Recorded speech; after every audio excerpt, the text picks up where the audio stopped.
Neither one of them's actually trying to get the ball past the other opponent.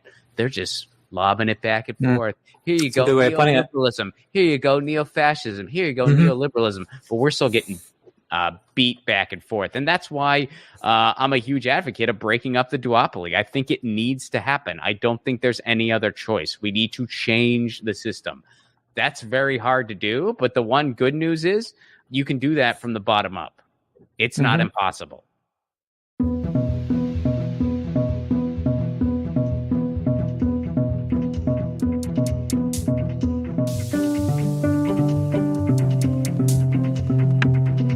Welcome to Activist MMT, a podcast about real-world economics, including modern money theory, and how life changes when you discover it.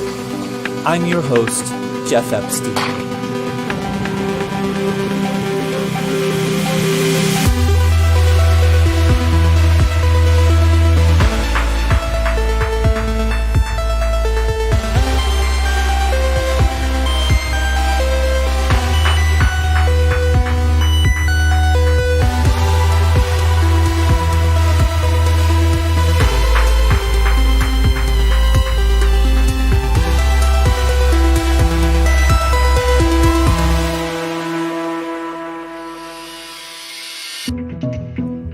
Welcome to episode 100 of Activist MMT. Phew. Today I talk with stand-up comedian and progressive video podcaster Ron Placone. When there's not a global pandemic, Ron and Graham Elwood join together for a joint comedy tour. They've traveled all over the United States as well as Australia. I had the pleasure of seeing them twice in Philadelphia in 2019. The third time would have been October 9th, 2021, were it not for the Delta variant, and our government not doing anything about, well, anything. Today, Ron and I talk about how he discovered MMT, especially through David Graeber's 2011 book, Debt. It was recommended to him by Stephen Hale over beers the day after a live show with Graham in Adelaide, Australia in late 2019. After describing his journey to MMT, Ron then expresses two of his concerns about MMT, one regarding how to apply the theory, and the other with some of the practices of a small amount of its supporters. Among many other topics, Ron and I dig into the major but cordial disagreement we've had ever since meeting in August of 2018. Despite knowing that taxes don't pay for stuff at the national level, Ron believes strongly that leveraging the idea is a valuable political messaging tool. I say it's counterproductive. Really counterproductive. Take a listen and see what you think. Beyond economics and politics, Ron and I share a love of music. For the past 3 years, I've been a small part of nearly every Ron Placone video and podcast episode, providing harmony for his theme song. In fact, the day this episode was recorded was the first that a new, more laid-back version of his theme, with new harmony, was debuted. At the very end of today's episode, after the closing theme music, you'll hear Ron and my live performances in Philadelphia. We sing the original version of Ron's theme song and then our cover of Tom Petty's Last Dance for Mary Jane. Ron plays the guitar and sings lead, and I sing harmony, whistle, and play percussion. With a big thanks to Jeff Ginter, the person who introduced me to MMT, for supplying the guitar. You'll find links to several episodes of Ron's show over the past 3 years with both me and Stephen Hale in the show notes. A final thing regarding today's episode is a minor kind of correction. The person with Stephen Hale in Australia was Phil Lawn. I also want to mention that, as always, you will find a duplicate of today's spoken introduction at the very, very end of the episode. It normally comes right after the closing theme music. This is for those who wish to hear it without even quiet music in the background. I started doing this more than a year ago at listener request. You can contact me directly on Twitter or at activistmmt@gmail.com. If you like what you hear, please consider becoming a monthly patron of Activist MMT. For as little as $1 a month, all patrons get super early access to nearly every episode. They also get the opportunity to ask my academic guests questions, and they also support the development of my large collection of Learn MMT resources, among several other things. To become a patron, you can start by visiting patreon.com/activistmmt. Thanks. And now, on to my conversation with Ron Placone. Enjoy.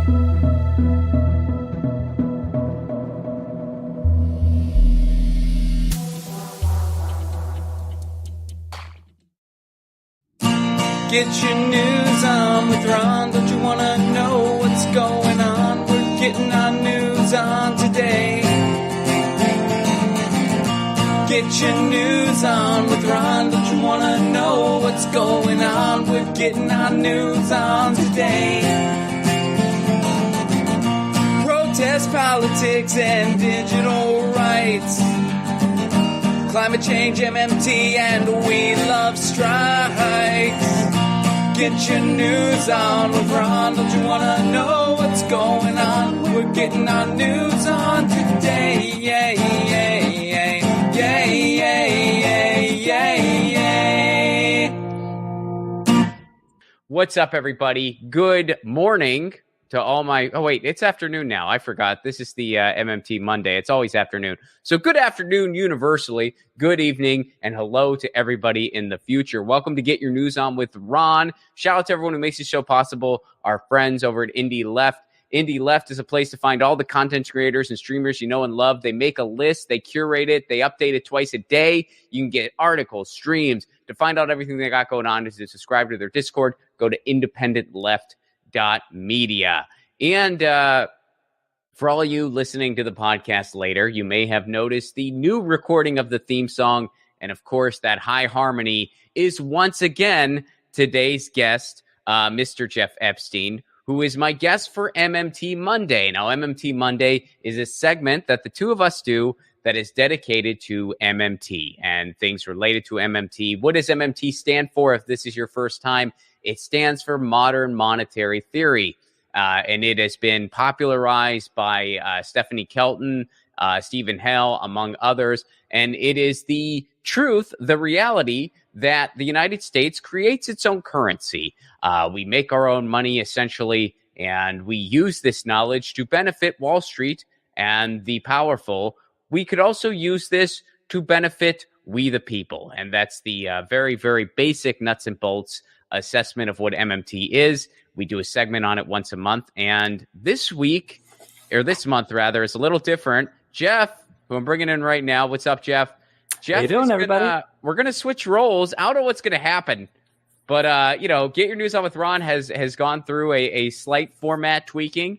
And even though we've been doing the MMT Monday for a while, we are doing a different tweakage for this month only, where Jeff is going to interview me instead of the other way around, where I kind of, Jeff and I kind of seek information together, but I pick his brain about MMT. He's going to interview me. I don't know what he's got in store. I don't know what's going to happen. This could be a coup, folks. Be afraid. This could be a straight up coup. You may be experiencing a coup. You might be like, it's not even Get Your News On with Ron anymore. I know that's my voice. On with Jeff. Let's get your MMT on with Jeff. I know that's my voice in the harmony, but I'm still that is Jeff's voice in the harmony of the theme song. The nice high harmony there. Jeff's got the pipes. So Jeff, all right, man, hit me with it. I like the new laid back, relaxed remix of the theme. Thank you. I'm glad you dug it. And of course, huge props for sticking an MMT somewhere in there. Oh, Very nice. Yeah. Very nice surprise. Very nice surprise. So how are you? I'm good. Had a good weekend. Pretty low key, actually, but still pretty nice. Okay. What about you? Okay. A little busy today, a little crazy today, but right. You said wait. Before we continue, is today your birthday? Yesterday was my birthday. Yesterday. Okay. Happy belated. I saw some stuff online. On Facebook. I was kind of like, is it his birthday? But happy belated. I hope you had a wonderful birthday. Thank you. Thank you very much. I have to say, you said afternoon. You said whatever, confused between good morning and good afternoon. I get up at 4:45 every morning. So once I eat lunch, which is what ends at like 10:30 or 10:45 or something, it's afternoon. I don't care by definition. So I'm sticking with that. So, I mean, I want to interview you. You have a story to tell. You have a story of how you thought before you came to MMT, before you heard of MMT, then how you discovered MMT, and then how that changed your thinking. And it's very nice to have played a small and indirect role, I think, in that journey for you. And I look forward to hearing that. But that's kind of the goal of what I want to do today. What was your thinking before it? How did you discover it? And how did you that change your thinking, your activism, and your interests after it? Because, your interests, I don't think your interests change once you discover MMT. I think they intensify. That's how, for me personally, that your interests intensify. So I would say maybe they expand. For me. So to answer your question, well, before you answer the question, let's just start off with an introduction, because this is, for my audience. Just give a brief introduction of yourself, and then please do answer that question. Sure. My name is Ron Placone. I am a comedian and a writer, and I host a show called Get Your News On with Ron, which is a show that goes through news that I find to be important. And I am interested in strikes, labor issues, digital rights, net neutrality, municipal broadband, climate change, localism, local action. And I like some electoralism at the federal and state level too, but I try not to over amplify that because I feel like too many people do. And I have a monthly segment about MMT with Mr. Jeff Epstein. He's my MMT dealer, my MMT guy. I love that. So I guess before I knew about MMT, I did not have an MMT segment on Get Your News On with Ron. So there you go. thing. Okay. There's one. Well, thanks, Ron. But, it's been nice talking with you. No. Yeah. So how did I hear about it? So, well, before you answer, if I may, before you say how you discovered it, do you have any semblance of what your thinking of money was before you discovered it? Like taxing the rich and the myths, basically. What myths did you buy into? And well, I definitely. I don't know if I totally bought any myths, hook, line, and sinker. I mean, it's one of those things you sort of knew, but you never thought, well, wait a second, what exactly does that mean? I know it's we create our own currency. That wasn't information that I didn't know already, but I never applied it. And that was sort of what MMT really allowed me to do. So that was a big thing. As far as I still do support taxing the rich. Oh, of course. I have my attitude. Sure. My attitude towards it has slightly changed as a result of this. It's not the whole, we can't afford this is a total myth. That's a total myth. And I guess I don't want to say I totally bought into that because I always knew that was BS. But when I really looked into MMT, I realized that was BS on a whole higher level than I ever realized. I always knew it was BS because I'm look, we could just put a modest tax on Wall Street and pay for whatever we wanted, which is true. And I still think that's very important. That's a very important message because it's still important to emphasize how grossly we are mishandling just the financial resources that we have in circulation. Sure. But when you factor in MMT, you realize it's BS to the nth degree. Like it's BS times 11. Orders of magnitude, yeah. So for me, it was, and especially when I read David Graeber's book, Debt, which we talk about in our segments at least one time every episode. I highly recommend. Again, I think the two books that will help you get started, Deficit Myth by Stephanie Kelton. Deficit Myth, it would help if I said it right. Deficit Myth by Stephanie Kelton and Debt by David Graeber. I would say do Deficit Myth first. It's a little easier. Just a little easier. Debt is a very, very heavy, dense book, but it is well worth it. It took me a very long time to get through it. I'm not ashamed to admit that. But it is worth it. And Deficit Myth is, also a very substance-rich book, but it is a little more accessibly written. It is shorter. Sure. And I feel like it's definitely an easier read. Stephanie Kelton really has a gift at explaining these things in a way that it's very easy to understand. She's a very good educator. Sure. Stephen Hale is as well. Sure. So are you, Jeffrey. But thank you. My mother calls me Jeffrey. All right, Jeff. Whatever. So how did I hear about it initially? So it really started hitting the blogosphere around the same time I got introduced to you, which I want to say was maybe 3 or 4 years ago now, maybe 4. Yeah. Well, I remember, I happen to remember the day that I first spoke with Graham, which was June 28th, 2018. Okay. And I have a feeling that we were kind of within a few months or maybe within the first year after that. Likely, yeah. So I saw this hashtag MMT thing going around. And if I'm going to be brutally honest, it kind of looked a little culty to me. I wasn't all that into it. I was just sort of like, what the hell is that? I just sort of didn't really look into it. Then, you introduced me to it and explained essentially what it was. And, I kind of had a similar, like my reaction was kind of like, oh, wow. Yeah. I mean, that's a lot of that is stuff that we know, but we never think about, well, what does that actually freaking mean? Sure. And you had and continue to have very healthy criticism about all of this stuff. I think so. I mean, I'd like to think that the criticisms that I do have are a lot of the common criticisms that people have. And it's, I'd like to think healthy is a fair way to put it, where it's certainly not a dismissal of the ideas at all, because I think the ideas are very good.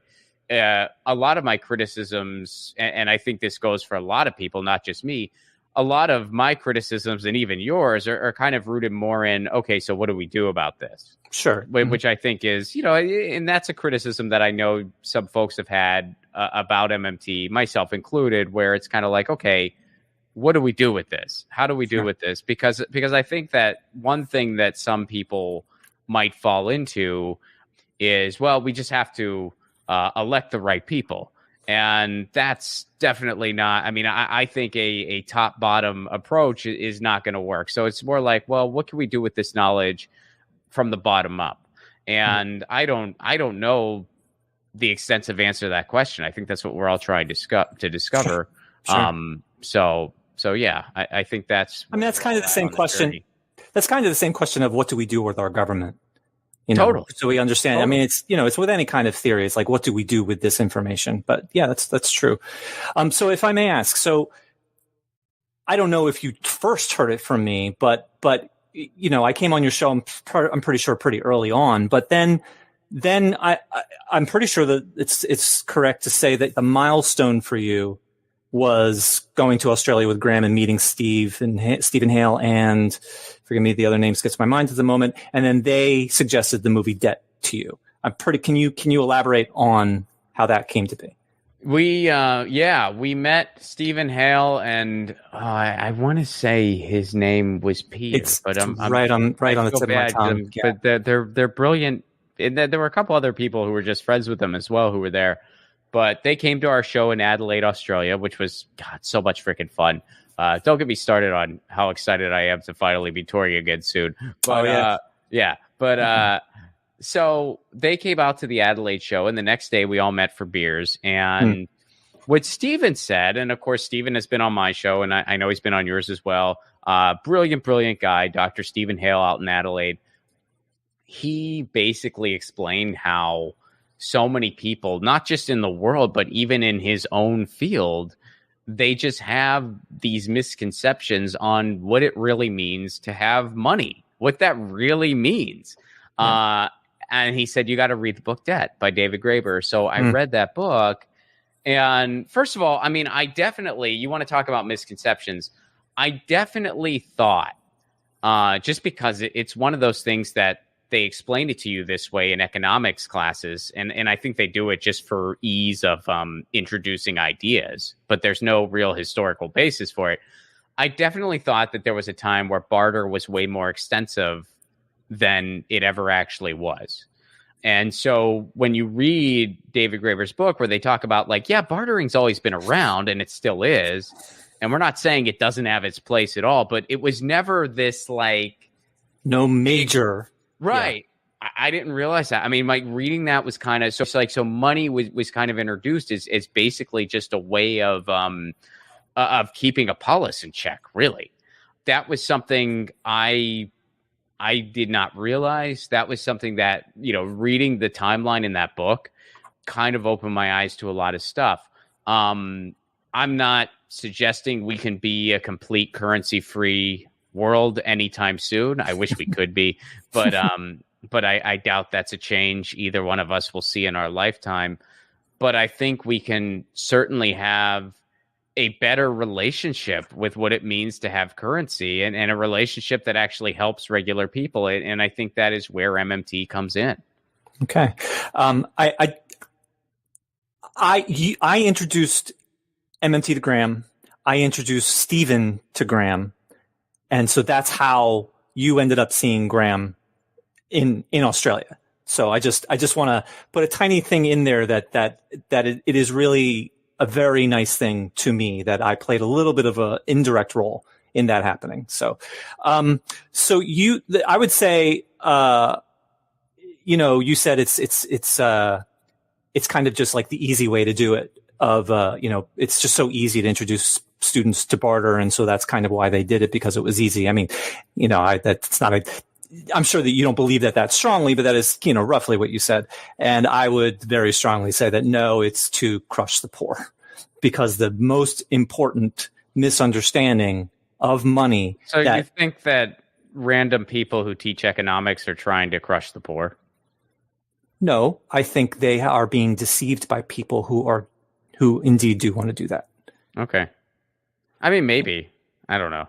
No, I feel rather confident about that. I mean, do I have evidence? No, it's very strong speculation that these myths are either deliberate crushing the poor, or you have been deceived by someone who wants to crush the poor. At the very beginning, you mean? What do you mean at the very beginning? Like at the very beginning, like you're not suggesting that, in economics departments all across the world, people are like, let's deceive the poor by telling these kids that bartering was a thing. But you're saying no, they have been duped by this. They have been duped by this. No, I don't think economics professors and economics online and whatever want to crush the poor, but they make money from people who do. And so their paycheck depends on them sticking to this. And so is their excuse, I want to crush the poor? No. Their excuse is, I want to keep my privilege. Or, I mean, just very roughly speaking. But I don't want to go too far into that. But just the fundamental misunderstanding of money, which is so good which is why it is so good that you read the book Debt, is that money is physical, where in reality, money is a creature of the state. So the idea of myth is the idea that money is physical. It is the metalist theory, where the reality is, which is in Debt, is that money is actually a creature of the state, that money emerges from the state, as opposed to governments emerge from markets and their money. Governments came in, which, Debt talks about as the myth. The myth of barter is that they had markets already, they were exchanging and using their gold and whatever, but it was too inconvenient. So they brought a government in, which made it all smoothed out the whole process. That's the myth of barter, which is essentially that money is physical. So anyway, it is really good that you read that book, because that is the heart of every myth that is out there, is based on the myth of barter, and that money is physical. So it's very good that you did that, and you were so ambitious right from the beginning with that. So that's good. Okay. So you read Debt, and continue from there. Or yeah, I think that pretty much covers it. I mean, I read Debt before I read Deficit Myth, because Debt's been around, for a long time. I mean, David Graeber is actually no longer with us. Yeah. So, I read that book. I want to say, would it have been 2020? I think it might have been 2020 when I read it. Okay. Because you met him, and I'm pretty sure like early 2019, I think you were down there. It was late 2019. We were in Australia in November of 2019. Okay. One of the last ones. Summer. Wow. Okay. But yeah, it was November, because I remember I got back to the States sort of I think it was like right around Thanksgiving time. So, okay. So yeah, so I think it was, after the holiday season, I dove into debt. So I want to say it was January 2020, because there wasn't a pandemic when I was reading it. I know that, yeah, exactly. So I read Debt, and I read Deficit Myth like shortly after it came out. Someone actually bought it for me, which was nice. I got it in my PO box. But prior to that, I had already read it. I got it on my Libby app at the library. So, now I have a physical copy as well. But, but yeah, and I had also heard Stephanie Kelton talk a couple times, and this would have been, the timeline's not totally linear. I've heard Stephanie Kelton give interviews before, because by about 2019, I was intrigued by these ideas, and I wanted to learn more about it. I'm the kind of guy where I like to learn more about ideas that I think could help. Now, when I say that, that doesn't mean I think any one idea is the answer to everything. I think it takes an entire body of ideas. I am intrigued by different things and different tools, and some people... At times, I have gotten emails before by people who said, I'm not allowed to interview someone about MMT if I'm also going to interview somebody about cryptocurrencies. Okay. And that was my response. I said, I'm not allowed to learn about this one thing if I'm going to learn about this other thing. And, so, we don't need to go down that rabbit hole too much. But yeah, it's just like anything else. And one thing I like about MMT is I see connections here to so many other issues. I see connections to, how MMT can help us handle climate change, how MMT can help us, bring in something like universal healthcare. Now, you want to talk about criticisms of MMT. Another one that I do have is I think that there are some in the MMT community, and I know that you're not one of them, but, there were some in the MMT community who I thought were kind of counterproductive when it comes to things like universal healthcare in the United States. And, you would kind of see things like certain people in the MMT space were very dismissive of statewide efforts for single payer healthcare. State versus federal. Yeah. Well, I would disagree with that framing. It's not state versus federal. It's a means to an end. It's a strategy. Okay. Nobody thinks that we would be better off with 50 state systems instead of a federal system. I don't know anyone who thinks that. Right. But it's kind of, how do you get there? And a lot of people have concluded, and I'm one of them, that a state by state approach, well, not perfect, is probably our best chance. I believe that. I think there's no way by the time we would finally get the votes at the federal level, we'd all be dead, Jeff. We would all be, unless you're going to live till you're 100. I don't think I'm going to make it that long. I think that it's going to happen similar to the way it happened with cannabis. You're going to see a state get it. You're going to see another state get it. And then it's going to lead to federal policy. That's a political strategy that even Stephanie Kelton herself thinks is a good thing. So when you would see some people in the MMT world dismissing that and completely writing it off, and to me, more than that, actually shaming people who do that, and basically, it basically comes down to this. I don't know what I think about it. Actually, I kind of do. I think we should hit this issue on all sides, just like many issues, because we have no idea which one is going to break first, and we have to be ready.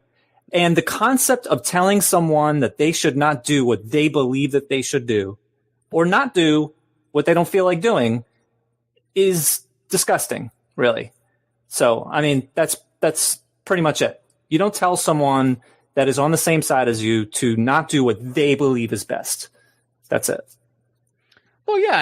And again, it's just, if you think that strategy is flawed, you have to at least come up with a better one.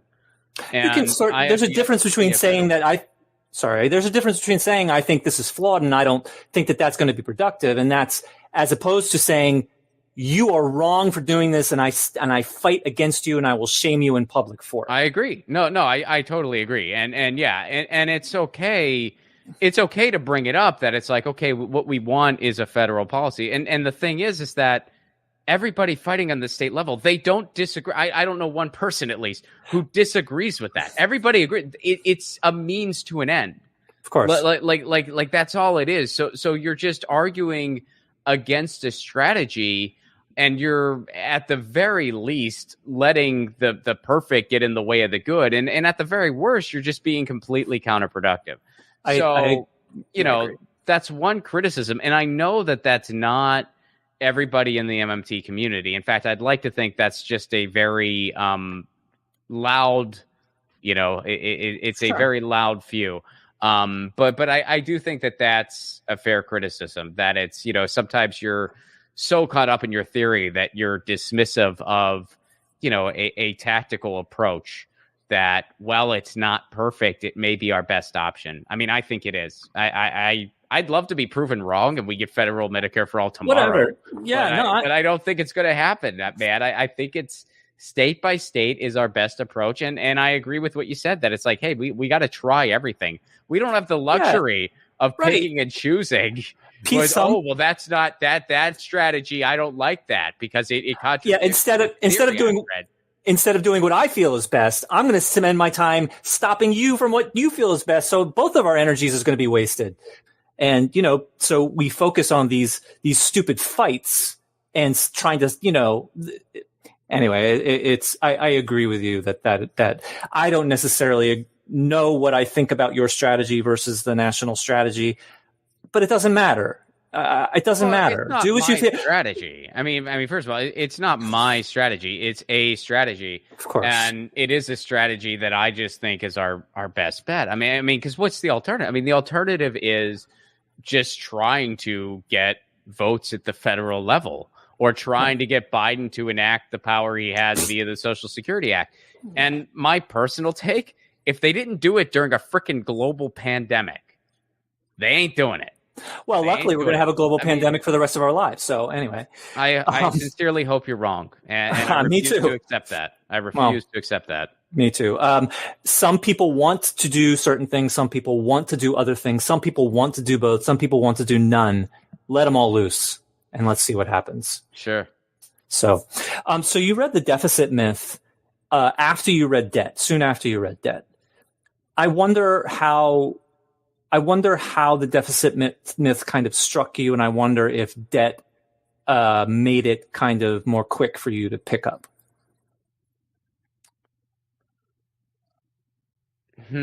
Yeah, definitely. Yeah, reading Debt, it kind of made deficit myth go by a little quicker, But yeah, I would say, because reading Debt, what Debt did was it just made me really just, to kind of paraphrase, what Stephen Hale said was just such a great summary. It's like, it just made me rethink like what it really means to have money, what all of that means. So in some ways, it's like debt is the foundation and the basement and the first floor. And then deficit myth is like the bedrooms. Wow. And interesting way of putting it. And that completes the house, Okay. And that doesn't mean that, because debt is such a foundational work in so many ways, whereas deficit myth is a more kind of contemporary look and saying, and there's some history of deficit myth too, but it's a more contemporary look of saying, okay, this is how our system works, and this is what we could do. We don't do it this way, but this is how it works. And one of the things that deficit myth does that Debt didn't do as much, because Debt was such a historical perspective, is deficit myth really took on a lot of the contemporary, as you like to call them, myths that are out there. A big one being inflation. Oh, well, if we just create money and we just put all this money, there's just going to be inflation. That's true if you have no policy around it. But, one of the things you've said that I think sums it up well, inflation is caused by shitty policy or, disasters. So, it's not like if we if we create with purpose and we create with intention and it is designated appropriately, that's not going to lead to inflation. It doesn't work that way. Mm-hmm. There's a third item for that inflation list that I've learned. So it's catastrophe, bad policy, and outsized market power, which is kind of an offshoot of bad policy. Mm-hmm. When you allow the OPEC oil crisis, for example, which I'm studying right now. The OPEC oil crisis was not caused by bad policy. I mean, it wasn't caused by bad policy. It wasn't caused by catastrophe. It was caused because the OPEC oil cartel decided to raise their prices as in revenge for the U.S. supporting Israel in the Yom Kippur War back then. So it was caused by it was caused politically because they chose to create it. And the solution was appeasing OPEC in some way. And they chose to lower their prices again to end the inflation. And the monetarists, the bad guys, used that to their advantage, used the chaos and the panic and the worry of that, the real inflation of people being in line for gas to their advantage to pretend that Keynesian economics, which is what MMT is based on, is what caused this inflation, that they couldn't predict it. They should have been able to predict this, but they couldn't. And therefore Keynesian should be discarded and let us in. And it worked. They basically prepared for this for like 50 years, this coup. And that's who we have today. So market power, bad politics, and catastrophe. Those are the three major causes of real inflation. Okay. There you go. So anything else regarding the deficit myth, or maybe we could transition into the specific policies that you are interested in, and that kind of perhaps anything has changed regarding your views of those? Well, I mean, it's not like I read it last week, so it's not like uber fresh in my mind. But I guess if I have to put a period on it, I would just say go out and read those two books. And I would say read Debt first and read Deficit Myth second. I think I might have said the opposite earlier, but now that I think about it, if you're ambitious, you should definitely do that. Well, here's the deal, man. Debt. I said debt. Jeez, I can't. It's a Monday for me, I guess. I'm having but debt is like we talked about it. It's way heavier, way heavier. But now that I think about it, and yeah, I might have said read Deficit Myth first to ease into debt. But now that I think about it, no, scratch that. If that's what I said earlier, scratch it. Because as we've had this conversation, no, debt is kind of a foundational read. And even though it's going to take you a lot longer, and it's heavy, I mean, it's like 500 pages, more than that. It's like it looks like a Bible. It's like one of those types of books. It's like really, it's a brick. It's a brick. Yeah. I mean, it's like I got it from my library and put it in my backpack and on the walk home. I had to take breaks. I had to take rest. I had to set it down. I put it in my trunk and my car was like scraping the bottom. Right. It was scraping the bottom. But whatever I said earlier, I am standing by this now. Read Debt first, because that's the foundation. Then read Deficit Myth second. And you're going to get a lot out of it. That's going to be better than any, memory-based summaries that I can give you. So, I recommend everyone does that. Okay. You said before that that maybe we, someday we might have a society that won't have money, and that would be a good thing. It has to be the money is how the government communicates. Right. So maybe it won't be money, but it will be something. They have to communicate what they want to do, who should do what, with what, when, and under what conditions. And currently how they communicate those things is money. So probably, man. I mean, who knows? I mean, I guess when I say that, there were times in human history where we had no money, where we had basically gift economies and stuff like that. And it's hard for anyone alive right now to imagine that, because that's so far removed from anything we know. Sure. It's a nice thought. And when I say those things maybe someday there will be a society without money, I'm also assuming that civilization will look a lot different than how we know it now, and who knows what that could be. I don't think we'll ever reach a pure utopia, definitely not in our lifetimes, but yeah, I mean, it's something interesting to think about, and it kind of helps you put the world in a better perspective. But yeah, I mean, it's one of those things, even though I would love to live in that world, I know we're probably not going to, so I'd rather at least have a better relationship with money than what we have now. Sure, of course. And actually, this kind of feels out there, but what you actually made me think of is like Star Trek, and how like that's kind of what we kind of expect to be in like 300 years or however many years they are in the future. And it's like, I feel really betrayed by that. I feel really duped by that. Like, I mean, with the climate crisis, what are we really like inevitably always getting better and eventually it's going to be Star Trek? I mean, of course not. People are talking about robots, that we're going to have robots taking over all our jobs. So we might as well stop working now and just get a UBI check and whatever. And it's like, do you see this climate crisis coming? Do you see this? And actually Biden, my speculation is that Biden is pushing this off until the end of his term so they can blame it on Trump 2.0.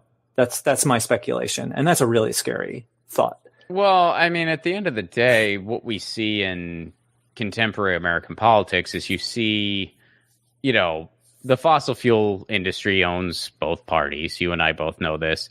And you'll see Republicans, just make their life blatantly easier. And then you'll see Democrats subtly make their lives more easier. Sure. You're seeing the same thing again. I mean, the cycle's repeating. Obama did the same thing, and then Trump just gutted everything, just like prior to Trump. Bush just gutted everything. Obama did some gestural things while also opening the Arctic up to drilling. And you see the same thing with Biden. So, it's a really significant rut we're in. And I think people's frustrations are coming to a head. That's why you saw more protesting than anything else at the summit that just happened in Glasgow. So, I think that people are waking up. And as far as, what you were pondering, we are continuing to advance technologically. But does that synonymously mean we're getting better as a society? Well, not necessarily. But there's a book called The Shallows that really breaks this down by Nicholas Carr, I recommend. It kind of says that the technology is going to be there. To think that we're just going to go back to some primitive age, it's not going to happen. So technology is going to be there. It's going to continue to increase. It's up to us how we use that. And we can either use it for a better society or we can use it to amuse ourselves to death. I'd rather do the former. All right. Well, let me ask you a non-MMT question. And how would you define the difference between Republican and Democratic parties? Oh, geez. One is neo-fascist, one is neoliberal. Those are just by definition what they are. Like I'm not trying to sound doom and gloom. I'm just being real here. How do you define those? I guess you're going to. Republicans are neo-fascist. Fascism, when you trace it back to what Mussolini was going for, it basically just is corporations in the state are completely married. No, that's not to say there's not any overlap. I mean, I would describe Joe Biden as a neo-fascist. I would describe Pete Buttigieg as a neo-fascist. Again, definitionally, that's what they are. But the Democrats as a whole, I say, are kind of a neoliberal platform, meaning and neoliberal. When I say neoliberal, I don't mean new liberal. People think that on Twitter. They think that like no, I mean neoliberal. Neoliberal basically means let the market decide, laissez-faire capitalism. You kind of have this idea that, we want to help people out, but we want to just let the market decide. And that's the difference between Republicans and Democrats. Republicans are just on the surface. Nope. Give it to Wall Street. Give it to the corporations. We don't care. Democrats are, we care, but we don't want to stop the corporations at all. Let's let the market decide. Neoliberalism leads to neo-fascism and vice versa 100% of the time, especially when those are your only two choices. And what's going on is that we are in a big ping pong game, which I feel bad making that analogy because I really do love to play me some ping pong. But we're in a ping pong game where there's a neo-fascist at one end, a neoliberal on one end, and they're just batting the ball back and forth. And we, my friend, are the frickin' ball. And here's the other big problem. They don't want to end that volley. Neither one of them's actually trying to get the ball past the other opponent. They're just lobbing it back and forth. Here you go, neoliberalism. Here you go, neo-fascism. Here you go, neoliberalism. But we're still getting beat back and forth. And that's why I'm a huge advocate of breaking up the duopoly. I think it needs to happen. I don't think there's any other choice. We need to change the system. That's very hard to do. But the one good news is you can do that from the bottom up. It's not impossible. Well, I know that you are interested in, or I don't know if how many you've done so far, but you're interested in interviewing candidates, and I'm have been interviewing candidates with Ramona Masacci as well on my podcast. I'm actually not interested in interview. I mean, I have very little interest in interviewing people in electoralism. What you might think is I was talking about how I wanted to focus more on electoralism at the local level. Okay. So I'm interested in interviewing city council people running for mayor, people running for school board. So you are interviewing. It's just different candidates than I was expecting. Yeah. And that doesn't mean I'm not going to interview anyone who's running for Congress. It doesn't mean I don't applaud their efforts. It doesn't mean I'm not going to vote or anything like that. I just feel like in the toolkit of change, electoralism is one small and over-amplified part of it. And I am guilty myself of over-amplifying it. I think everyone on frickin' YouTube is, and so I'm among them. And I want to stop that. And I don't really care if it means my viewership goes down. I don't care. I'm going to do what I want to do, and I'm going to do what I think is important. So, the last person I interviewed was somebody running for mayor in Montana. And it was an incredibly interesting interview that had worldwide application, because it wasn't just, I don't live in Montana, why should I listen to this guy? It's more, hey, here's a guy who is using his skill set as a carpenter and as someone who knows a thing or two about city planning. He's using his skill set to try to make his community better. That's a message you can take with you, whether you live in Des Moines, Iowa, where a candidate running on defund the police won a city council seat. I want to interview her as soon as possible. Whether you live in Edinburgh, Scotland, or anywhere else. I don't know why Edinburgh was on my mind. It's one of my favorite cities. Maybe that's why. So yeah, that's what I'm trying to do. As far as federal, I mean, yeah, I'll interview people. It's not like they're not welcome on my show or anything like that. But it's something I want to spend the least amount of time on. And, everyone else spends 90% of their time on that stuff. So you can get it anywhere else. You don't need to get it from me. Sure. Well, you, again, do what you feel is best. And that's perfectly fine. I was heavily involved in Bernie for 5 years.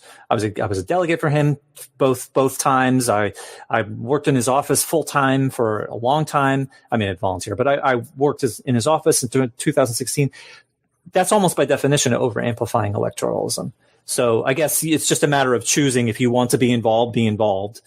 And obviously you're going to be overemphasizing, during the time you're involved. Again, I'm just speaking for me. I'm not saying that there's anything wrong. If that is your lane, that is totally fine. And not even you specifically, but I mean, like the general view, like there's nothing wrong with that. It's just for other people, that's not their lane. It's not mine. And yeah, fair enough. So I'd rather, do what I know or do what I'm passionate about. So, I mean, if people want to get in electoralism, do it. Totally. It takes everybody. It takes all kinds. Like you said, it takes all approaches. It takes all kinds. I'm just not that guy. Everybody always says it's an inside-outside approach. Here's the outside. Yeah, Here's totally. a guy on the outside. And I would say the cause-based initiatives, which is where I would put you. I would put you because your big cause is MMT. That's your big, that's your big issue, right? I mean, it's in your freaking Twitter handle. So, it's in your podcast name. I would say that's more of a cause-based action than I would say that's electoralism. If you want to interview candidates around that, that's totally fine too. You're turning them on to a new issue. A lot of times when I do interview people who hold office, it's because I have something specific I want to talk to them about. I want to talk to them about their broadband bill. I want to talk to them about, whatever it is. What's important to you? Totally. So yeah, I mean, that's my take on that. I'm not trying to say that electoralism doesn't have its place. I'm not trying to say you're a reasonable person, Ron. You're a reasonable person. You're saying what your thoughts are, but you're not trying to impose your thoughts into other people, and that's perfectly fine. No, and I'm saying if people like that perspective and they want to see more content around it, that's what I'm going to provide. And, if people just kind of want to hear, electoralism 24/7, there's 1,000,000,005 shows you can choose from. Of course. I am darkly cynical about electoralism in general as well. I mean, and basically that turning point for me was the neoliberal shindig after South Carolina in the 2020 campaign, the 2020 primary. That out? No shit. Okay, nice. So that really changed me. It was like I had worked for Bernie for 5 years. I invested my soul into Bernie for 5 years straight, and Bernie was my introduction to adulthood in a way.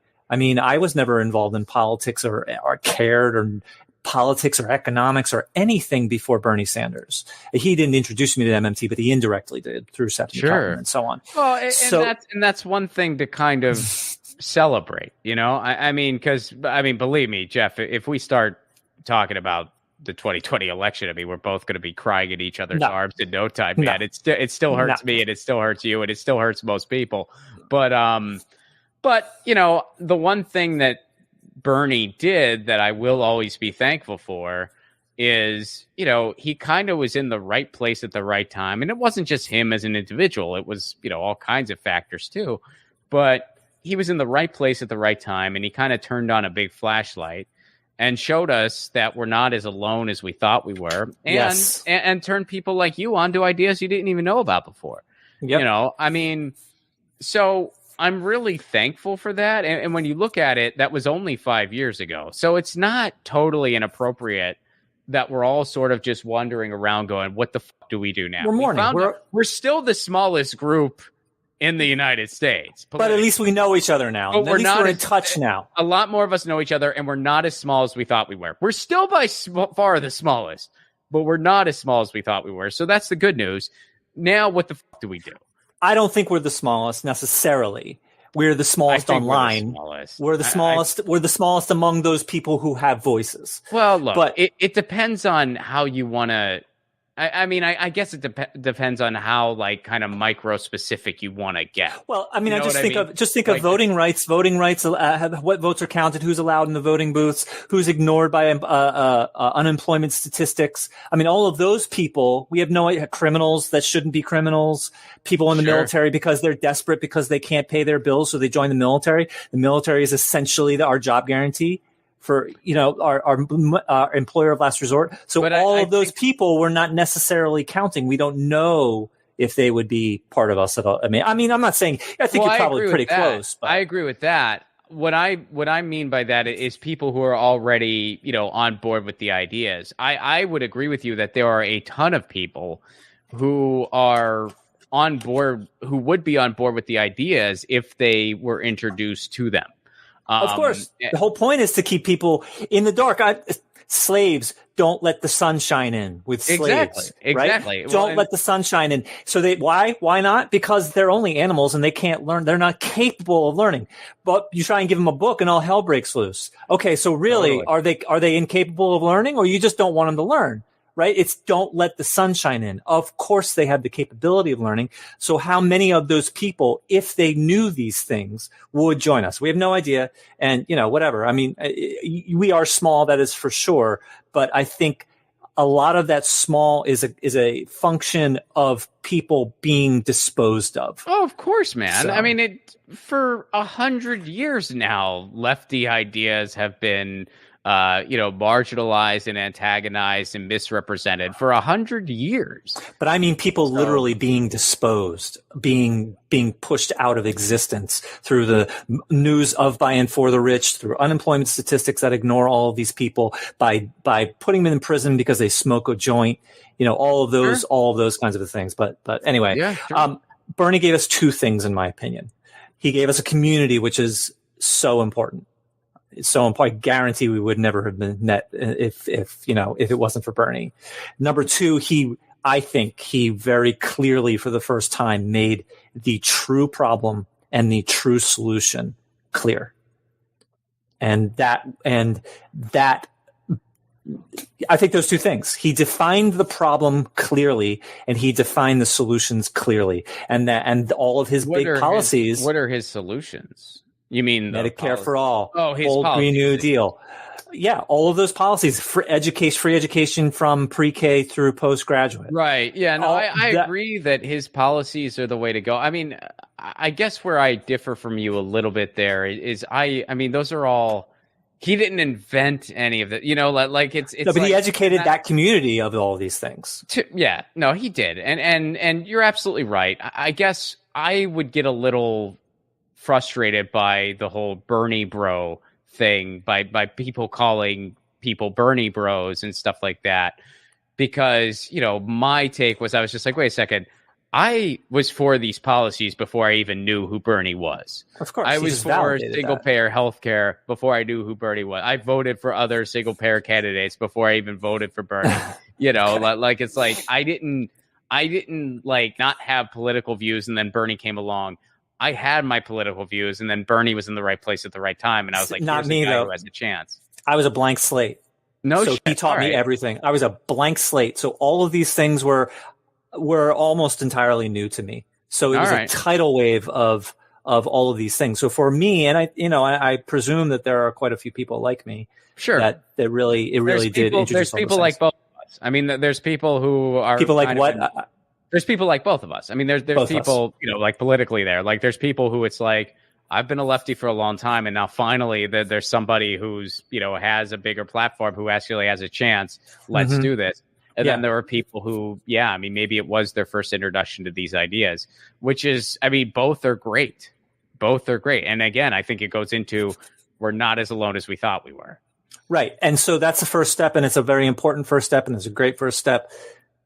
But we're running out of time to really, take action on these things. So at the same time, we're not going to be able to take action unless we take a breath and get our act together and make decisions of what we're going to do. But it's, so he, what introduced me to MMT was that he says, oh, we should have all of these things. And it's so horrible that we don't have all of these things. Duh, of course.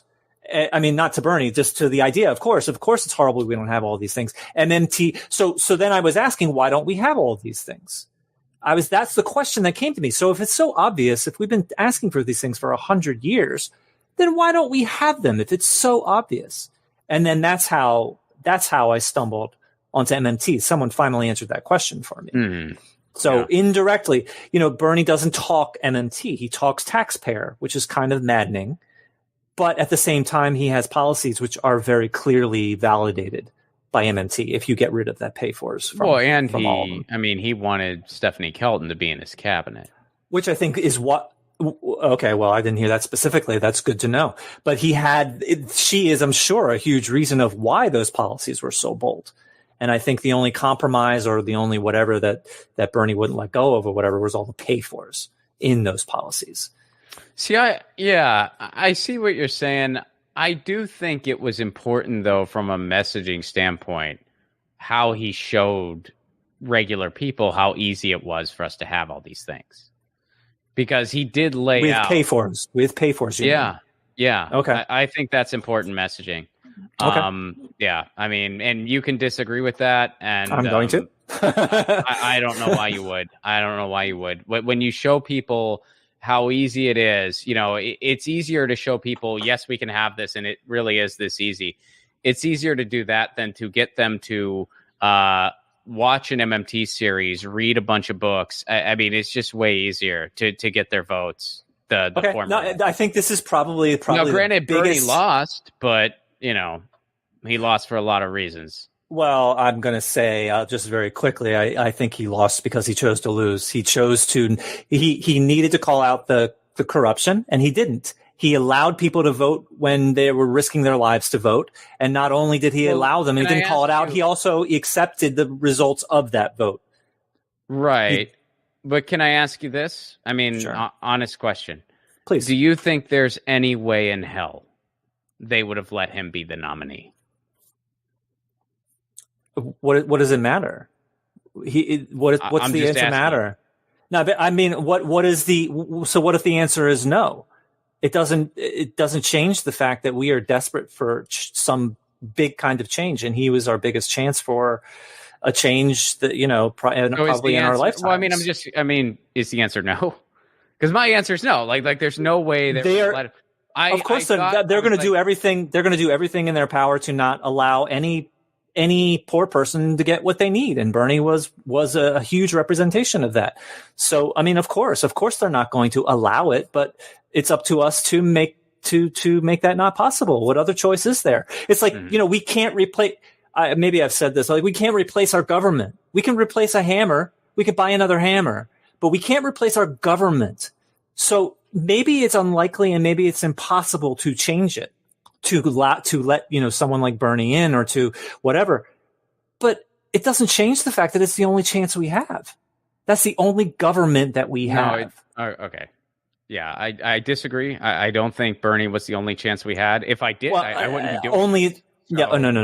Only was not what I meant, or it was exaggeration or whatever. But he was a big chance. He was the big chance of my lifetime. It was a miss of a generation, big time. I mean, it was, and we'll be talking about it for years to come. And by the way, Bernie's not perfect, but Bernie would have been a transformational presidency. We didn't get it. We will feel this for years and years to come. Regardless of his flaws, he changed my life. Absolutely. Me too. He is a reason that I feel like he was a milestone in my growing up. He really was. He was a milestone in my kind of feeling like I became an adult to a significant degree. But all power to you. That is what I feel. That is what I feel. Like he really woke me up. I was afraid. I felt powerless. I felt like I had no whatever. And now I understand that I have something that I can do, whether or not, I'm going to face an impossible amount of physical resistance if I dare try. That's one thing. But before, I didn't even think I understood how to give myself a voice. So I really do. I mean, it's kind of a nebulous feeling, but I really do feel that. I wanted to go back to the pay for. This is kind of the fundamental disagreement that you and I have had since we met, which is, it is, in my view, it is easy because you are catering to ignorance. And by catering to ignorance, you are enhancing that ignorance. And people are asleep. And we could sweet talk them so we don't wake them up, or we can shake them awake. And my view very strongly is that we need to shake them awake. So and that if we talk about them with a pay for, that go to voters and say, you are fundamentally ignorant. Let me tell you why you're ignorant. I wouldn't go strategy? To of course, not the insults, but the concept of waking people up. I'm a reasonable person. So I'm telling you the overall strategy that people are ignorant. No, I'm not going to walk in the street saying, hi, you're ignorant. Let me tell you why you're ignorant. I don't think that's going to be a very effective strategy. Yeah, and that goes back to, telling people what they should be doing or not doing and shaming them for that. I'm a reasonable person, but yes, I think that people should be shaken up from their zombified neoliberalism, Thatcherite neoliberalism. That's what they are. And now everything you said though, I mean, Jeff, and again, this is just a matter of just messaging and trying to actually get something that will win. I mean, everything you said would just completely turn off regular people. But I'm talking to you in private. I'm not talking to a voter. No, I understand that. But I'm saying it's like, the subject that we're on right now is just, messaging from somebody in Bernie's shoes.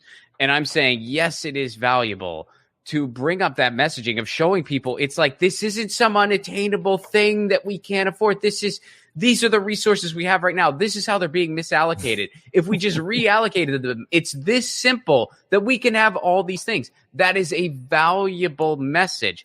And then once you rope people in with that, then you can kind of push it a step further and be like, oh, by the way, we never have to worry about any of this shit because we create our own currency. Okay, that's fine. People in, man. So it's a valuable thing from a messaging standpoint. If everybody in the United States read Debt and Deficit Myth like you and I, then yeah, we could have a totally different approach. But that's just not the reality. That's not the world we live in, Jeff. But again, it's all, that's the way that you choose to approach it. And I'm a reasonable person. So even though I say I want to wake them up, I'm not going to do it in a way that is insulting. You know, I'm going to pick and choose who I think is open-minded, and I'm not going to be a jerk because I'm just not a jerk. But I do believe very strongly in that. And a big reason of why I think it is flawed is because we can't do a bold Green New Deal with taxation. It's not going to happen. The rich don't have enough money to fund, in that view, a Green New Deal. And therefore, you are now brought up with talking about how are we going to pay for something that can't be paid for in the traditional myth sense. So, but if you get it passed, they're just going to create the currency anyway. If something like it passed, it would just be funded anyway. So who cares? Who cares if we get it passed? Sure, no, totally. But if we get a Green New Deal passed, who cares if jerks like Joe Manchin go on CNN and jerk off about a debt ceiling? If we got it passed, you know what I mean? Of course, if we get it passed, I agree with you. If we get it passed, I'm talking about, which I thought we were talking about, of talking with people up to that point to get them to push Congress to pass it. Right. So, but it's like, if you have the map there, you know, like, I just think that's a valuable message. Okay. I mean, you know, we're gonna keep talking about it, I just feel like once you get more deeply into MMT, that you'll see it differently. And, you know, we'll see what that is, in a couple years from now. We're not arguing theory. We're arguing approach. And I think that, I mean, it's a worthy discussion to have because, you know, at the end of the day, like, we all want the same things. And it's just, it's just a matter of getting people there. And I'm at the point where I want my team to get bigger. I want my team to get bigger because the frickin' planet's collapsing.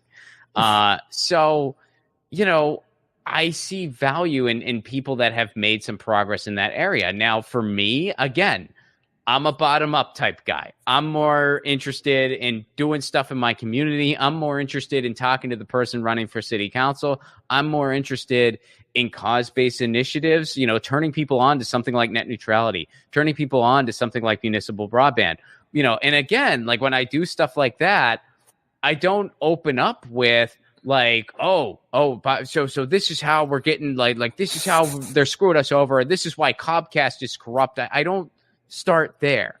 I start by saying, like, look, this is what city internet can do. This is what it's done for other communities. This is how it's important to our community and what it could do for us, how it could give us better quality internet at a better price, how it could give us more jobs locally, how it could be a good business incentive. You know, I'm talking the language of all kinds of different people because it's not a left-right issue. It's an issue of accessibility. It's an issue for the people and the haves and the have-nots. So I speak that language to try to get people into the ideas. And then, you know, once I got them, then maybe we could talk about, like, oh, by the way, these big cable companies have an organized freaking duopoly. They're like the goddamn mafia, and this needs to end. And that's why our internet freaking sucks. Sure. And you can lead people to it gradually. If you just start beating them over the head with, like, you know, the truth about big cable, you might turn some people away. It is just a different, what you're saying and what I'm saying is just a different version of how you choose to gain people's trust so that they will listen to you. Everybody has their own different ways of doing that, and that's fine. So that's what you choose to do. And you can trust that I'm not going to be an insulting person when I go to someone, and I'm not going to pick someone that's not interested in listening to it. So, all right. So we're at a good hour now, and I mean, I can keep going, but I know you said you're tight. So what would you say? Is there anything that you feel needs to be said about, you know, MMT? And then I'll just answer that. Is there anything you feel needs to be said in this interview, whether it's MMT or just, you know, anything regarding whatever? Take or your cat, whatever, Ron. Off your glasses. Okay. Kidding. No, it's a life choice, Ron. It's a life choice. No, I get it, man. I get it. I respect it. Is there anything else I want to say about MMT? I just, because if someone's watching, this MMT segment or listening to your podcast, they have already taken that first step in wanting to learn about these issues, which is great, and wanting to learn about this theory, which is great. I encourage people to learn it. To the best that they can. I encourage people to use it and apply it, and I also encourage people to make those connections, see how MMT connects to other issues like climate change, like healthcare, like everything. Really, like any type of federal issue. And then the other challenge, which I wish I had a better answer for this, but it's something that I'm still trying to expand on. How can this be applied in your neighborhood? How can this be? Obviously, your community doesn't create its own currency. We all know this.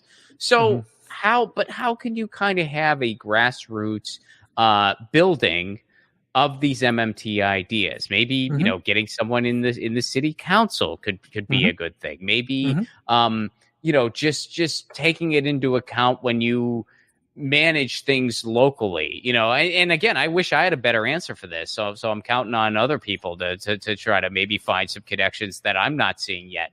But how can this apply in your community? Because again, I don't like the idea of let's just get great people in office federally who will, govern based on these ideas. To me, it's like we have to be able to do more than that. Otherwise, we're going to be chipping away for a long, long time, maybe forever, because the system is set up so that people who have the ideas of Stephanie Kelton do not get into office. That's the way the system's set up. So, yeah, there you go. I have my answer for how does MMT help on the local level, and it is simply it makes the boundaries clear. So, for example, if someone is upset that they don't have health care, they can go to their local council and say, give me health care. It is not a great example, but it doesn't really matter what the specific policy is.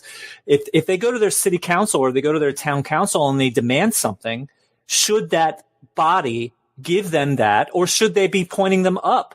And should they all be saying, we need to focus on the state, or we need to focus on the federal government? We shouldn't have to give you this thing. And the fact that we're pushed to do this thing is because they choose for it, not because it has to be. And so we should be angry with them, and they can redirect, what the people on the council or on the boards can understand what they should and should not provide. They can guide their constituents in the right direction of, yes, this is something we can take care of. This is something that should be taken care of higher up. Yeah. So that's what I think MMT gives to local levels. I think that's an excellent point. And I think that I would like to see more cross-pollination like that. Like, why don't we see, here, for instance, just using California as an example where I live, we do have a state bill for single-payer healthcare. Why do we not see at the local level efforts being done? We do, but it's via grassroots groups. It's not like it's via city government of efforts being done to kind of push this towards the state. Instead, there's these very separate distinctions of, local government would never even vocalize something like that. And I would like to see that change. But again, this goes into a lot of people, they don't participate locally at all. A lot of people, they never vote locally. They don't even know who their mayor is in some cases. Why? Design. Yeah, totally. But I'm saying, so we address the why as best as we can, as much as we can, and hopefully get in that way. And another thing that's important for local is the job guarantee, because it's federally funded, locally administered. Right. So it doesn't necessarily need to be administered by the council, but obviously it has to somehow go through the council, whether it's to nonprofits or to entrepreneurs or whatever it is. But the JG, the job guarantee, is another thing that you can talk about on the local level, because they're the only ones who can know what is needed by that community, and therefore what the job guarantee would bring to that community. And then you can start having people understand that, oh, wait a minute, I can clean up the park and make some money off of it, and I don't have to deal with my terrible boss right now. Start getting people thinking about it from that point of view as well. Okay. So unless there's anything else, I think this has been good, a good mix of, economics and kind of just the things we often talk about. Thank you so much for allowing me to do this. Thank you so much for having me on, MMT Mondays and bring me on every now and then. It's really been nice. And the music has been such a bonus. It really has. And just a little bit personal is that you have really challenged me. And I mean that academically and personally. Like you've challenged me, and I think this relationship has been very valuable for me. Well, I appreciate that, buddy. Yeah, I mean, I enjoy these segments very much. I always, they're really cool. I mean, we really break this stuff down, and I really enjoy doing it. And it was interesting to be in the other seat this month and being interviewed by you. So yeah, that was interesting. Maybe we'll do it again sometime where we switch roles and you interview me. Cool. Whatever works. You're the more insightful MMT guy, though. I'm just sort of the let's break this down guy. But I hope people at the very least came up with 2 really good book recommendations. Yeah, no, it was great. It's great. It's great. It's all informed by MMT, and I think we're more. What MMT is for me is it makes our efforts more direct, more effective, and actually this is a huge thing of. I've said recently, summarizing MMT is a map. It's an accurate map. So it doesn't tell you where to go or how to get there, but it's an accurate map. Where, traditional neoclassical economics mainstream is a completely bogus map. So one has you thinking you're going somewhere, but you're actually just wandering around aimlessly. And the other MMT has, you can choose where you want to go and beeline to it. It doesn't mean you're going to get there, because if you get there, you're going to meet resistance. So what the map does, what the fake map does, is it makes the poor hurt themselves so the rich don't have to. What MMT does is it beelines you to exactly where you want to go, but you're going to be met with force. It doesn't mean that we're going to get there, but it means that we finally know what we're facing and that we can finally start dealing with the actual thing that we're going to face, which is politics, which is violence, which is whatever it is. So anyway, that's what MMT has given me, is it makes it clear what the problems are, even though maybe reaching the destination may be unlikely, which comes back to kind of, changing the government. Maybe it's impossible, maybe it's unlikely, but that's all we got. All right, man. Thanks for doing this, buddy. I'll see you next month. Thank you too. All right. See you later. Jeff. Bye, everybody. Later. Happy belated, too. I forgot to mention that, but Jeff's birthday was yesterday. Let me do the chat really quick, and then we're going to sign off for the day. Mark, what's up, buddy? Mark Dansky. Good to see you, Mark. Great discussion, guys. Thank you so much for that. Accordion gigs are back. Oh, that's badass. You played the accordion? I wish I played the accordion. That's so cool. This worker is gladly supporting you. Thank you so much for that, Mark. And keep that accordion humming. Right? I like it. Very cool. Aspen Follow, what's up over on the Rockfin? Enjoying this discourse. It's good to debate these ideas. Totally. Jeff and I love talking to Jeff. He's a really fun guy to talk to about these things. And I hope you guys enjoyed this reversal MMT Monday. We did it reversed. It was weird being interviewed about MMT instead of being the interviewer asking about MMT. I don't know how I feel. I feel a little different. I feel a little weird, but that was this week's interview episode where I was actually being interviewed. We'll do the headlines episode on Thursday, and I will see you all then. And in the meantime, thank you so much, Aspen Fallon. Thank you so much, Mark, for the Super Chat contributions and the Rockfin tips. You guys know the drill in the meantime. Lucy, she says meow, and I say peace. Peace. Oh, wait, before I go, November 27th, Graham Elwood and I, we got a stand-up show. It's going to be our last joint co-headlining stand-up show for a while, at least domestically. So get your tickets now. November 27th, robplacone.com. See you there, Los Angeles. This is Los Angeles. So we hope to see you. It's right after Thanksgiving. Come hang out. Lucy, she says meow. I say peace. I say peace, love, and a general strike. And read Debt and Deficit Myth. I say all that.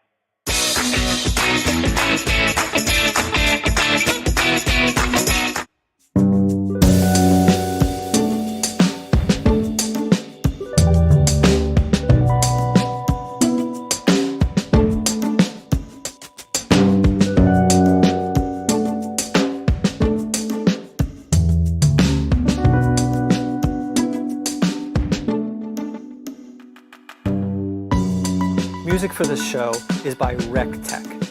You can find RecTech on SoundCloud and Spotify at WRECK_TECH. To record Activist MMT, I use the iOS phone app Tape a Call Plus for recording phone calls and Zencaster for internet-based recordings. My post-production workflow starts by editing on the iOS app AnyTune Pro Plus, then transferring those timestamps to my Windows desktop. At that point, I crudely process the audio in Audacity and then implement the edits and do all the final processing in the Reaper digital audio workstation. Activist MMT is hosted by Libsyn, and the video teasers are created with the online Headliner app.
You guys, that's gonna be it for me for the comedy. But real quick,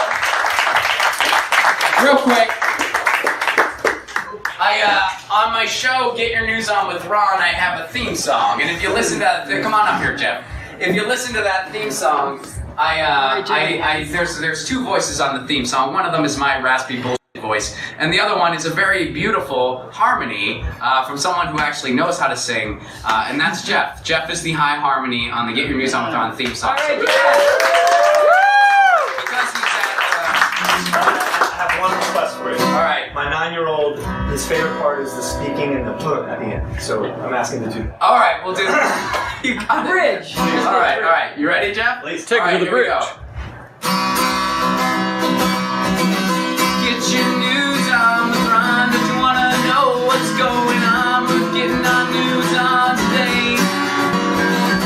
Get your news on with Ron. If you want to know what's going on, we're getting our news on today.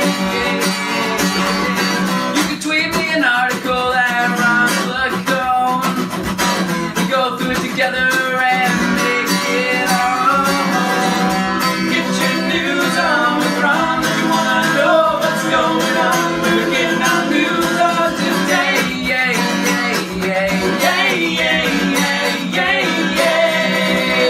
Welcome to Get Your News On with Ron. Give it up for Jeff Epstein, everybody. And keep that energy rolling for my comrade in arms on the Progressive Comedy Tour, the political vigilante himself. Do I need to say his name? Mr. Graham Elwood!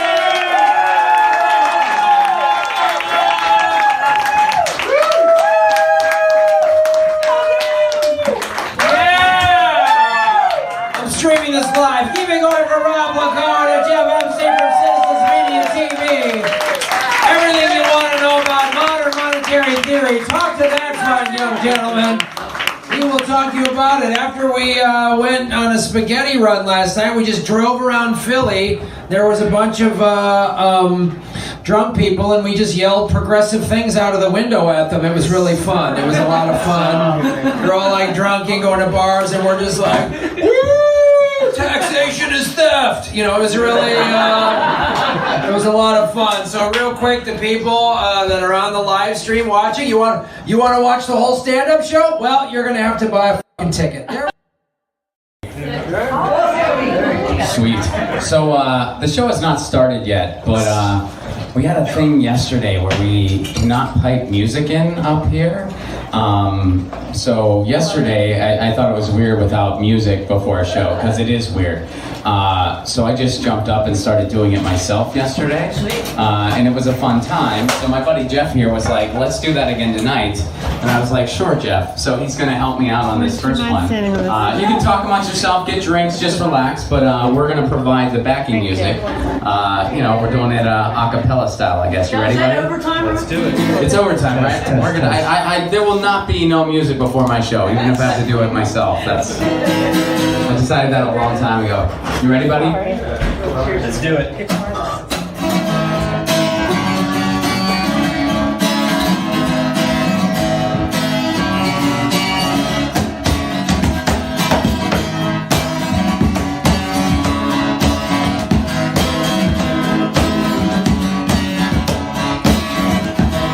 She grew up in an Indiana town, had a good-looking mom that was never around. But she grew up fast and she grew up right with those Indiana boys on those Indiana nights.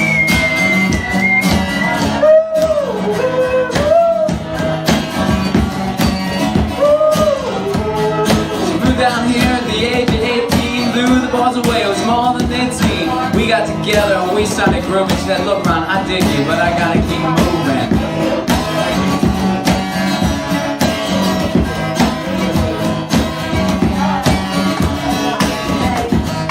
Last dance with Mary Jane, one more time to kill the pain. I feel summer creeping in and I'm tired of this time again.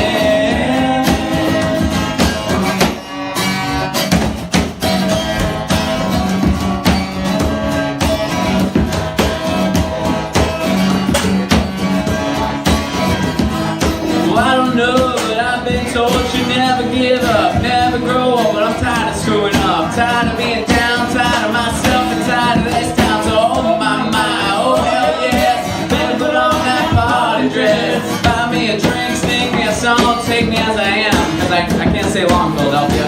Dance Mary Jane, one more time to kill the pain. I feel summer creeping in and I'm tired of this town again.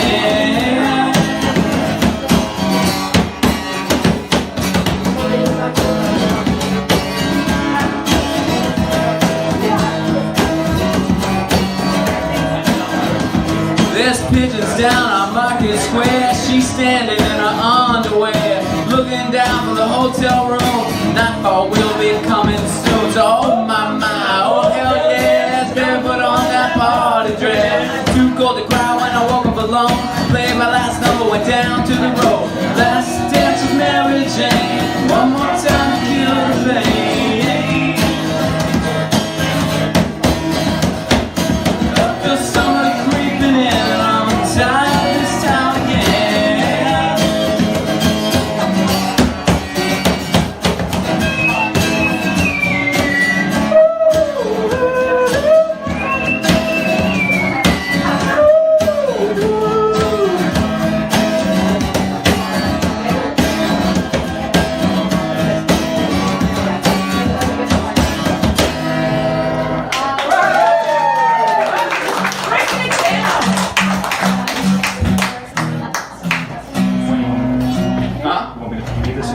Oh, yeah, you can reshuffle whenever, man. Yeah. We'll live tweet there, Ron, if you're okay with it. You're what? Live tweet for you. Oh, cool, thanks.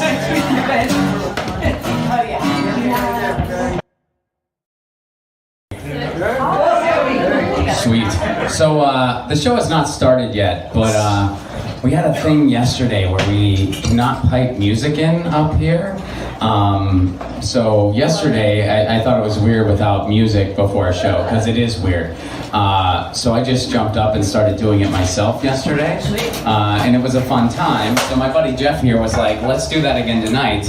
And I was like, sure, Jeff. So he's going to help me out on this first one. You can talk amongst yourself, get drinks, just relax, but we're going to provide the backing music. We're doing it a cappella style, I guess. You ready, buddy? Let's do it. It's overtime, right? We're gonna. There will not be no music before my show, even if I have to do it myself. I decided that a long time ago. You ready, buddy? Let's do it.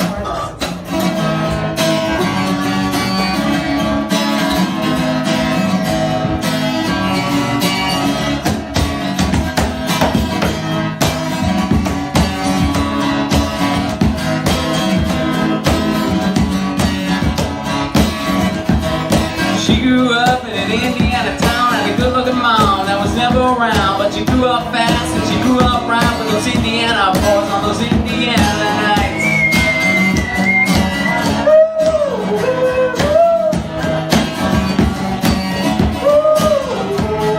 She moved down here at the age of 18, blew the boys away, it was more than they'd seen. We got together and we started grooving. She said, look, Ron, I dig you, but I gotta keep moving.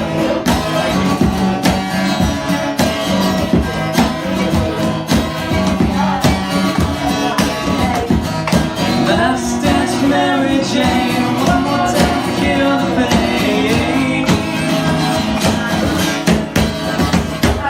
I feel summer creeping in and I'm tired of this time again.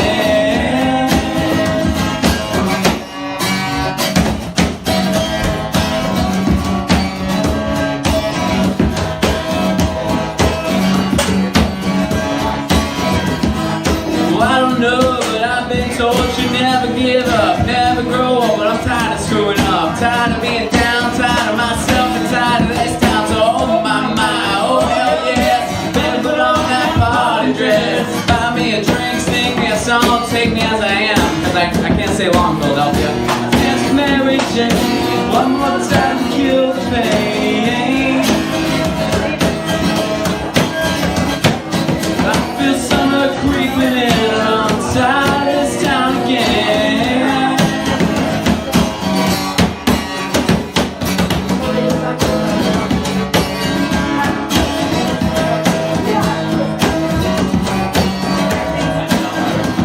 There's pigeons down on Market Square. She's standing in her underwear, looking down from the hotel room. Nightfall will be coming soon. So oh my, oh hell yes, better put on that party dress. Too cold to cry when I woke up alone. Played my last number, went down to the road. Last dance with Mary Jane, one more time to kill the pain. I feel summer creeping in and I'm tired of this town again.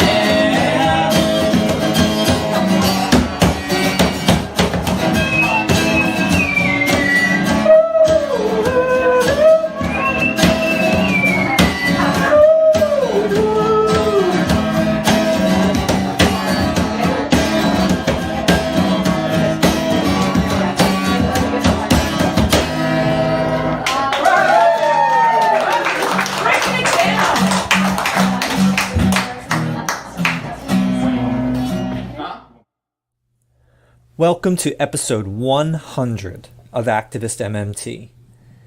Phew. Today I talk with stand-up comedian and progressive video podcaster Ron Placone.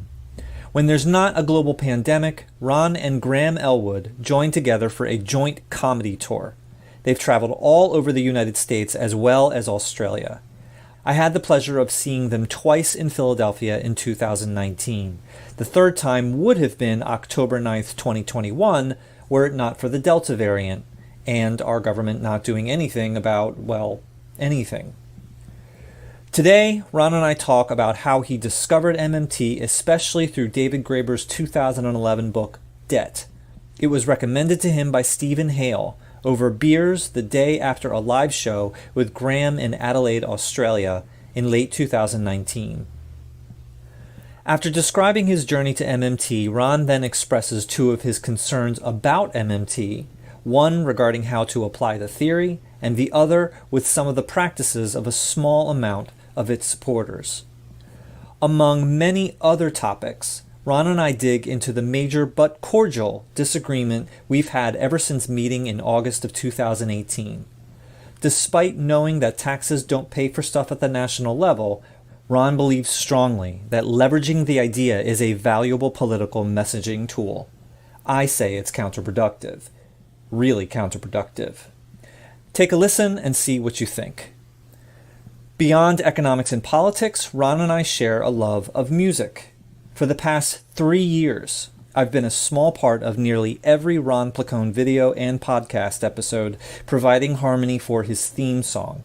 In fact, the day this episode was recorded was the first that a new, more laid-back version of his theme, with new harmony, was debuted. At the very end of today's episode, after the closing theme music, you'll hear Ron and my live performances in Philadelphia. We sing the original version of Ron's theme song and then our cover of Tom Petty's Last Dance for Mary Jane. Ron plays the guitar and sings lead, and I sing harmony, whistle, and play percussion. With a big thanks to Jeff Ginter, the person who introduced me to MMT, for supplying the guitar. You'll find links to several episodes of Ron's show over the past 3 years with both me and Stephen Hale in the show notes. A final thing regarding today's episode is a minor kind of correction. The person with Stephen Hale in Australia was Phil Lawn. I also want to mention that, as always, you will find a duplicate of today's spoken introduction at the very, very end of the episode. It normally comes right after the closing theme music. This is for those who wish to hear it without even quiet music in the background. I started doing this more than a year ago at listener request. You can contact me directly on Twitter or at activistmmt@gmail.com. If you like what you hear, please consider becoming a monthly patron of Activist MMT. For as little as $1 a month, all patrons get super early access to nearly every episode. They also get the opportunity to ask my academic guests questions, and they also support the development of sources, among several other things. To become a patron, you can start by visiting patreon.com/activistmmt. Thanks. And now, on to my conversation with Ron Placone. Enjoy.